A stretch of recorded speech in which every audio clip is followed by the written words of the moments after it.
ওম শান্তি, ওম শান্তি, ওম শান্তি। আজি 23-10-2025 মুরলী। ডেইলি মুরলী হয় প্ৰাত মুৰলী মধুবন। ওম শান্তি বাপ দাদা। বাবাই কৈছে, মৰমৰ সন্তানসকল, পিতা তোমালোক সন্তানসকলক সাঁতোৰ শিকাবলৈ আহিছে, যাৰ দ্বাৰা তোমালোক এইখন সৃষ্টিৰ পৰা পাৰ হৈ যোৱা। তোমালোকৰ কাৰণে সৃষ্টি সলনি হৈ যায়। বাবাই প্ৰশ্নত দিছে, যিসকল পিতাৰ সহায়কাৰী হয় তেওঁলোকৰ সহায়ৰ বিনিময়ত কি প্ৰাপ্তি হয়? উত্তৰত দিছে, যিসকল সন্তান এতিয়া পিতাৰ সহায়কাৰী হয় তেওঁলোকক পিতাই এনেকুৱা কৰি তোলে যে আধাকল্প কাৰো সহায় লোৱা বা ৰায় লোৱাৰ প্ৰয়োজনেই নাথাকে। কিমান মহান পিতা! কয়, সন্তানসকল, তোমালোক মোৰ সহায়কাৰী নোহোৱাহেঁতেন মই স্বৰ্গ স্থাপনা কেনেকৈ কৰিলোহেঁতেন? ওম শান্তি। মৰমৰ ক্ৰমানুসৰি অতি অমায়িক আত্মিক সন্তানসকলৰ প্ৰতি আত্মিক পিতাই বুজায়, কিয়নো বহুত সন্তান অবোধ হৈ গৈছে। ৰাৱণে বহুত অবোধ কৰি দিছে। এতিয়া আমাক কিমান বিচাৰ বুদ্ধি সম্পন্ন কৰি তোলে। কোনোবা ICS পৰীক্ষাত উত্তীৰ্ণ হ'লে তেতিয়া এনেকৈ ভাবে যে বহুত ডাঙৰ পৰীক্ষাত উত্তীৰ্ণ হৈছে। তোমালোকতো এতিয়া চোৱা কিমান ডাঙৰ পৰীক্ষাত উত্তীৰ্ণ হোৱা। অলপ ভাবি চোৱাচোন বাৰু, পঢ়োতাজন কোন? পঢ়োতাসকল কোন? এইটো নিশ্চয়তা আছে, আমি কল্পই প্ৰত্যেক 5000 বছৰৰ পাছত পিতা, শিক্ষক, সদ্গুৰুৰ সৈতে মিলিত হৈয়ে থাকোঁ। কেৱল তোমালোক সন্তানসকলেহে জানা যে আমি কিমান উচ্চতকৈ উচ্চ পিতাৰ দ্বাৰা উচ্চ উত্তৰাধিকাৰ পাওঁ। শিক্ষকেও পঢ়াই উত্তৰাধিকাৰ দিয়ে নহয়, তোমালোককো পঢ়াই তোমালোকৰ কাৰণে সৃষ্টিখনকে সলনি কৰি দিয়ে নতুন সৃষ্টিত ৰাজত্ব কৰিবৰ কাৰণে। ভক্তি মাৰ্গত কিমান মহিমা গায়। তোমালোকে তেওঁৰ দ্বাৰা নিজৰ উত্তৰাধিকাৰ পাই আছা। এয়াও তোমালোক সন্তানসকলে জানা যে পুৰণি সৃষ্টি সলনি হৈ আছে। তোমালোকে কোৱা, আমি সকলো শিৱ বাবাৰ সন্তান। পিতাও আহিবলগীয়া হয় পুৰণি সৃষ্টিক নতুনকৈ গঢ়ি তুলিবলৈ। ত্ৰিমূৰ্তিৰ চিত্ৰটো দেখুৱাই যে ব্ৰহ্মাৰ দ্বাৰা নতুন সৃষ্টিৰ স্থাপনা। তেন্তে নিশ্চয় ব্ৰহ্মা মুখ বংশাৱলী ব্ৰাহ্মণীৰ প্ৰয়োজন। ব্ৰহ্মাইতো নতুন সৃষ্টি স্থাপনা নকৰে। ৰচয়িতা হয়েই পিতা। তেওঁ কয়, মই আহি যুক্তিৰে পুৰণি সৃষ্টিৰ বিনাশ কৰাই নতুন সৃষ্টি ৰচনা কৰোঁ। নতুন সৃষ্টিৰ নিবাসী বহুত কম সংখ্যক হয়। চৰকাৰে চেষ্টা কৰি থাকে যে জনসংখ্যা কম হওক। এতিয়া কমতো নহ'ব। যুদ্ধত কোটি কোটি মনুষ্যৰ মৃত্যু হয়, তেতিয়া মনুষ্য কম হয় জানো? জনসংখ্যাটো তথাপি বৃদ্ধি হৈ গৈ থাকে। এয়াও তোমালোকে জানা। তোমালোকৰ বুদ্ধিত বিশ্বৰ আদি মধ্য অন্তৰ জ্ঞান আছে। তোমালোকে নিজক বিদ্যাৰ্থী বুলিও ভাবা, সাঁতুৰিবলৈও শিকা। এনেকৈ কয় নহয় যে মোৰ নাও পাৰ কৰোৱা। সাঁতুৰিবলৈ শিকাসকল বহুত প্ৰসিদ্ধ হয়। তোমালোকৰ সাঁতোৰ চোৱা কেনেকুৱা, একেবাৰে ওপৰলৈ গুচি যোৱা, আকৌ ইয়ালৈ আহা। তেওঁলোকেতো দেখুৱাই ইমান মাইল ওপৰলৈ গ'ল। তোমালোক আত্মাসকল কিমান মাইল ওপৰলৈ যোৱা। সেয়া হ'ল স্থূল বস্তু, যাক গণনা কৰে। তোমালোকৰতো গণনাতীত। তোমালোকে জানা যে আমি আত্মাসকল নিজৰ ঘৰলৈ গুচি যাম, য'ত সূৰ্য চন্দ্ৰ আদি নাথাকে। তোমালোক আনন্দিত হোৱা, সেয়া আমাৰ ঘৰ, আমি তাৰ নিবাসী। মনুষ্যই মুক্তিধামলৈ যাবৰ বাবে ভক্তি কৰে, পুৰুষাৰ্থ কৰে, কিন্তু কোনেও যাব নোৱাৰে। মুক্তিধামত ভগৱানৰ সৈতে মিলিত হোৱাৰ চেষ্টা কৰে, অনেক প্ৰকাৰৰ যত্ন কৰে। কোনোৱে কয় আমি জ্যোতিত সমাহিত হৈ যাওঁ, কোনোৱে কয় মুক্তিধামলৈ যাওঁ। মুক্তিধামৰ বিষয়ে কোনেও নাজানে। তোমালোক সন্তানসকলে জানা, বাবা আহিছে নিজৰ ঘৰলৈ লৈ যাবলৈ। অতি মৰমৰ বাবা আহিছে আমাক ঘৰলৈ লৈ যোৱাৰ যোগ্য কৰি তোলে, যাৰ বাবে আধাকল্প পুৰুষাৰ্থ কৰিও হ'ব নোৱাৰে। কোনেও জ্যোতিত সমাহিত হৈ যাব নোৱাৰে, মুক্তিধামলৈও যাব নোৱাৰে আৰু মোক্ষও পাব নোৱাৰে। যি কিছু পুৰুষাৰ্থ কৰিছে সেয়া ব্যৰ্থ। এতিয়া তোমালোক ব্ৰাহ্মণ কুলভূষণসকলৰ পুৰুষাৰ্থ সত্য সিদ্ধ হয়। এইখন খেল কেনেকৈ ৰচি থোৱা আছে। তোমালোকক এতিয়া আস্তিক বুলি কোৱা হয়। পিতাক ভালদৰে তোমালোকে জানা আৰু পিতাৰ দ্বাৰা সৃষ্টিচক্ৰকো জানিছা। পিতাই কয়, মুক্তি জীৱন মুক্তিৰ জ্ঞান কাৰো নাই, দেৱতাসকলৰো নাই। পিতাক কোনেও নাজানে, তেন্তে কাৰোবাক কেনেকৈ লৈ যাব? কিমান অনেক গুৰু লোক আছে, কিমান তেওঁলোকৰ অনুগামী হয়। সঁচা সঁচা সৎগুৰু হ'ল শিৱ বাবা। তেওঁৰতো চৰণ নাই। তেওঁ কয়, মোৰতো চৰণ নাই, মই নিজৰে কেনেকৈ পূজা কৰাওঁ। সন্তানসকল বিশ্বৰ মালিক হয়, তেওঁলোকৰ দ্বাৰা পূজা কৰাম জানো? ভক্তি মাৰ্গত সন্তানসকল পিতাৰ চৰণত পৰে। বাস্তৱতো পিতাৰ সম্পত্তিৰ মালিক সন্তানসকল হয়, কিন্তু নম্ৰতা দেখুৱাই সৰু ল'ৰা ছোৱালী আদি সকলোৱে গৈ চৰণত পৰে। ইয়াত পিতাই কয়, তোমালোকক চৰণত পৰাৰ পৰাও মুক্ত কৰি দিওঁ। কিমান মহান পিতা। তেওঁ কয়, তোমালোক সন্তানসকল মোৰ সহায়কাৰী হোৱা। তোমালোক সহায়কাৰী নোহোৱাহেঁতেন মই স্বৰ্গৰ স্থাপনা কেনেকৈ কৰিলোহেঁতেন। পিতাই বুজায়, সন্তানসকল এতিয়া তোমালোক সহায়কাৰী হোৱা, তেতিয়া মই তোমালোকক এনেকুৱা কৰি তোলোঁ যে কাৰো সহায় লোৱাৰ প্ৰয়োজনেই নাথাকিব। তোমালোকে কাৰো ৰায় লোৱাৰ দৰকাৰ নাথাকিব। ইয়াত পিতাই সন্তানসকলৰ সহায় লৈ আছে। তেওঁ কয়, সন্তানসকল এতিয়া চি নহবা, মায়াৰ হাতত পৰাজিত নহবা। মুক্তিযুদ্ধ হ'লে তেতিয়া তাত কোনোবা জয়ী হয়, তেতিয়া বাহ বাহ হৈ যায়। পৰাজিত হোৱাজনৰ মুখ শেঁতা পৰি যায়। ইয়াতো পৰাজিত হয়। ইয়াত পৰাজিত হোৱাজনক কোৱা হয়, মুখ ক'লা কৰি দিলা। আহিছে বগা, অৰ্থাৎ পাৱন হ'বলৈ। আৰু কি কৰি দিয়ে? কৰা উপাৰ্জন সকলো শেষ হৈ যায়। পুনৰ নতুনকৈ আৰম্ভ কৰিবলগীয়া হয়। পিতাৰ সহায়কাৰী হোৱাৰ পাছত আকৌ পৰাজিত হৈ নাম বদনাম কৰি দিয়ে। দুটা দল আছে, এটা হ'ল মায়া গ্ৰাহক, আনটো ঈশ্বৰৰ। তোমালোকে পিতাক স্নেহ কৰা। গায়নো আছে, বিনাশকালত অপ্ৰীতিকৰ বুদ্ধি, তোমালোকৰ হ'ল প্ৰীতি বুদ্ধি। গতিকে তোমালোকে নাম বদনাম কৰিব লাগে জানো? তোমালোক প্ৰীতিবুদ্ধিৰ, তেন্তে আকৌ মায়াৰ হাতত পৰাজিত কিয় হোৱা? পৰাজিত হোৱাসকলৰ দুখ হয়, জয়ী হোৱাসকলৰ কাৰণে তালি বজাই বাহ বাহ কৰে। তোমালোক সন্তানসকলে বুজি পোৱা যে আমিতো পালোৱান হওঁ। এতিয়া নিশ্চয় মায়াক জয় কৰিব লাগে। পিতাই কয়, দেহ সহিত যি কিছু দেখিবলৈ পোৱা, সেই সকলোবোৰ পাহৰি যোৱা। মামেকম, অৰ্থাৎ কেৱল মোক স্মৰণ কৰা। মায়ে তোমালোকক সতপ্ৰধানৰ পৰা তমোপ্ৰধান কৰি দিলে। এতিয়া পুনৰ সতপ্ৰধান হ'ব লাগে। মায়াক জয় কৰি জগতজিত হ'ব লাগে। এয়া হয় হৰা আৰু জিকা, সুখ দুখৰ খেল।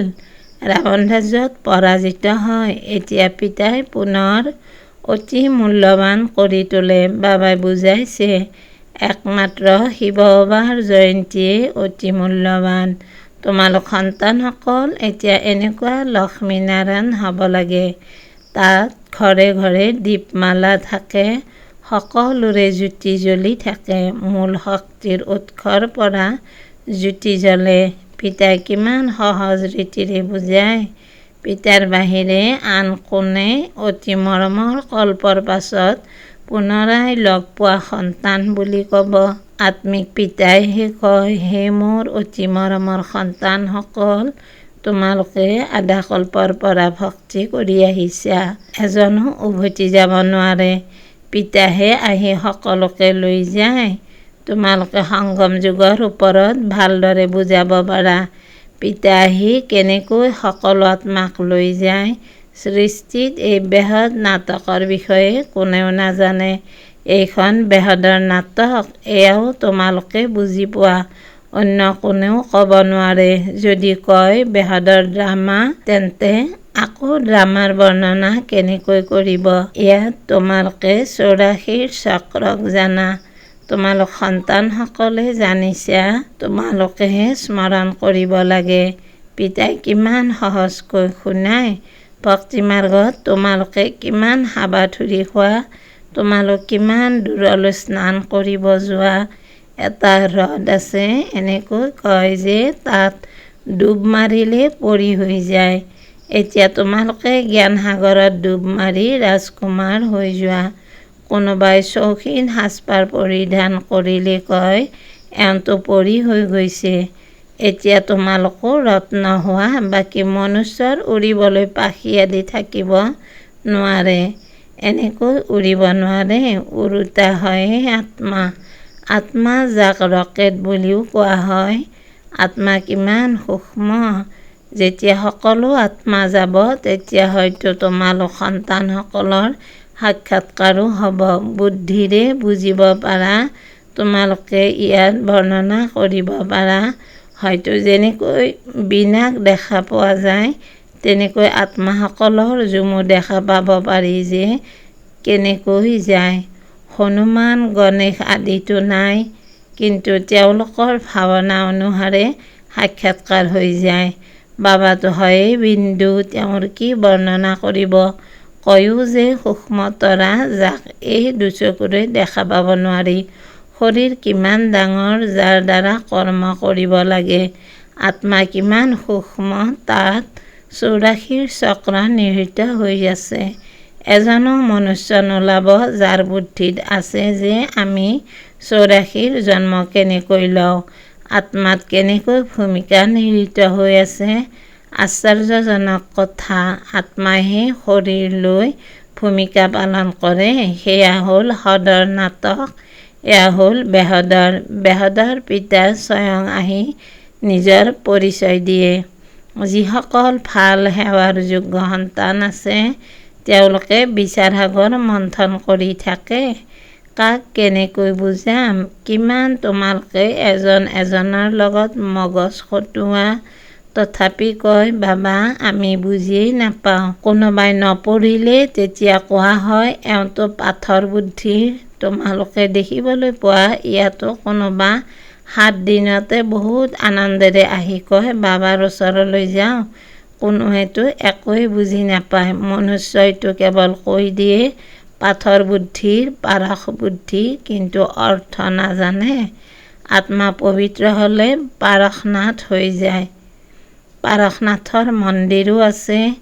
গোটেইটো সোণেৰে মন্দিৰ হয়। ওপৰত অলপ সোণ লগাই দিয়ে। তোমালোক সন্তানসকলে জানা, আমি বাগিচাৰ গৰাকীক পাইছোঁ কাঁইটৰ পৰা ফুল হোৱাৰ যুক্তি শুনাই। গায়নো আছে নহয়, আল্লাহৰ বাগিচা। তোমালোকৰ ওচৰত আগতে এজন মুছলমান ধ্যানত গৈছিল। কৈছিল যে খোদাই মোক ফুল দিয়ে। থিয় হৈ থাকোঁতে বাগৰি পৰিছিল। খোদাৰ বাগিচা চাইছিল। এতিয়া খোদাৰ বাগিচা দেখুৱাওঁতা জন্তু স্বয়ং খোদাই হ'ব। অন্য কোনোবাই কেনেকৈ দেখুৱাব? তোমালোকক বৈকুণ্ঠৰ সাক্ষাৎকাৰ কৰায়। খোদাইহে লৈ যায়, নিজেতো তাত নিবাস নকৰে। খোদাটো শান্তিধামত থাকে, তোমালোকক বৈকুণ্ঠৰ মালিক কৰি তোলে। কিমান ভাল ভাল কথা তোমালোকে বুজা। আনন্দ পোৱা যায়, ভিতৰি বহুত আনন্দিত হোৱা উচিত। এতিয়া আমি সুখধামলৈ যাওঁ, তাত দুখৰ কথা নাথাকে। পিতাই কয়, সুখধাম শান্তিধামক স্মৰণ কৰা। ঘৰক কিয় স্মৰণ নকৰিবা? আত্মাই ঘৰলৈ যোৱাৰ বাবে কিমান মগজ খটুৱাই, জপ তপ আদি বহুত পৰিশ্ৰম কৰে, কিন্তু যাব কোনেও নোৱাৰে। বৃক্ষৰ পৰা ক্ৰমানুসৰি আত্মাসকল আহি থাকে। আকৌ মাজতে কেনেকৈ যাব পাৰে, যিহেতু পিতা ইয়াত আছে। তোমালোক সন্তানসকলক নিতৌ বুজাই থাকে, শান্তিধাম আৰু সুখধামক স্মৰণ কৰা। পিতাক পাহৰি যোৱাৰ কাৰণে আকৌ দুখী হয়, মায়াৰ শাস্তি খাবলগীয়া হৈ যায়। এতিয়াতো অলপো শাস্তি খাব নালাগে, মূল হৈছে দেহাভিমান। তোমালোকে এতিয়ালৈকে যিজন পিতাক স্মৰণ কৰিছিলা, সেই পতিত পাৱন আহক সেইজন পিতাৰ পৰা পঢ়ি আছা। তোমালোকৰ একান্ত বাধ্য সেৱক শিক্ষকো হয়, একান্ত বাধ্য পিতাও হয়। ডাঙৰ ব্যক্তিয়ে তলত সদায় লিখে, একান্ত বাধ্য সেৱক। পিতাই কয়, চোৱা মই তোমালোক সন্তানসকলক কেনেকৈ বহি বুজাওঁ। সুসন্তানসকলৰ প্ৰতিহে পিতাৰ মৰম থাকে।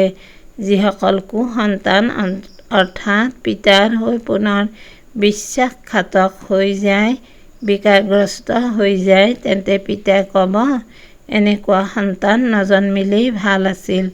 এজনৰ কাৰণে কিমানৰ নাম বদনাম হৈ যায়, কিমানৰ কষ্ট হয়। ইয়াত তোমালোকে কিমান উচ্চ কাম কৰি আছা, বিশ্বক উদ্ধাৰ কৰি আছা, আৰু তোমালোকে ৩ পদ ভূমিও নোপোৱা।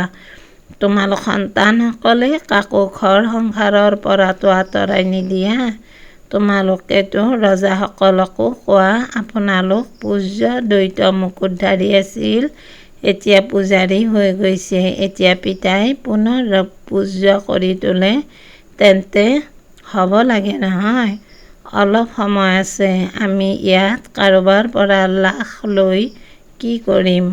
গৰীবে ৰাজ্যভাগ্য পায়, পিতা গৰীবৰ ত্ৰাণকৰ্তা হয় নহয়।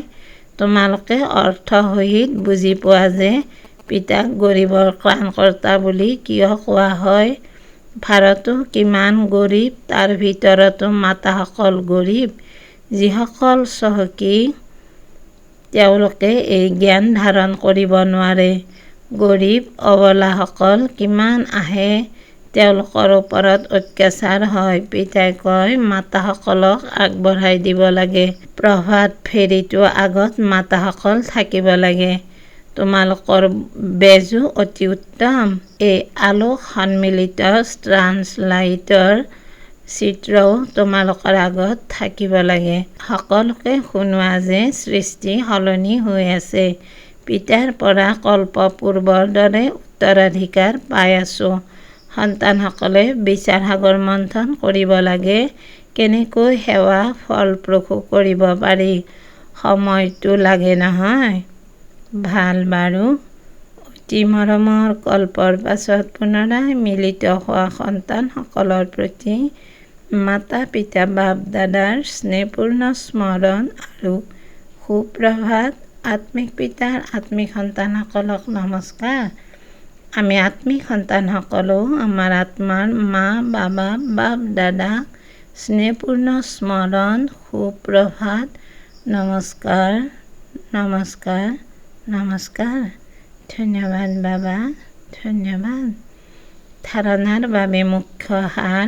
বাবা ১ নম্বৰত দিছে, পিতাৰ প্ৰতি পূৰা প্ৰীতি ৰাখি সহায়কাৰী হ'ব লাগে। মায়াৰ হাতত পৰাজিত হৈ কেতিয়াও নাম বদনাম কৰিব নালাগে।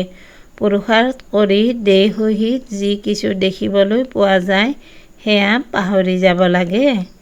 ২ নম্বৰত দিছে, ভিতৰি আনন্দিত হৈ থাকিব লাগে যে এতিয়া আমি শান্তিধাম সুখধামলৈ যাওঁ। বাবা একান্ত বাধ্য শিক্ষক হৈ আমাক ঘৰলৈ লৈ যোৱাৰ বাবে যোগ্য কৰি তোলে। যোগ্য সুসন্তান হ'ব লাগে, কুসন্তান নহয়। বাবা বৰদানত দিছে, প্ৰতিটো সংকল্প, সময়, বৃত্তি আৰু কৰ্মৰ দ্বাৰা সেৱা কৰোঁতা নিৰন্তৰ সেৱাধাৰী হোৱা। প্ৰতিটো সংকল্প, সময়, বৃত্তি আৰু কৰ্মৰ দ্বাৰা সেৱা কৰোঁতা নিৰন্তৰ সেৱাধাৰী হোৱা। যেনেকৈ পিতা অতি প্ৰিয়, পিতাৰ অবিহনে জীৱন নাই, তেনেকৈয়ে সেৱা অবিহনে জীৱন নাই। নিৰন্তৰ যোগীৰ লগতে নিৰন্তৰ সেৱাধাৰী হোৱা। শুই থাকোঁতেও যাতে সেৱা হয়। শুই থকাৰ সময়ত যদি কোনোবাই তোমালোকক দেখে, তেতিয়া তোমালোকৰ চেহেৰাৰে শান্তি আনন্দৰ প্ৰকম্পন অনুভৱ কৰক। প্ৰতিটো কৰ্মেন্দ্ৰিয়ৰ দ্বাৰা পিতাৰ স্মৃতি সোঁৱৰাই দিয়াৰ সেৱা কৰি থাকা। নিজৰ শক্তিশালী বৃত্তিৰ দ্বাৰা প্ৰকম্পন বিয়পাই থাকা।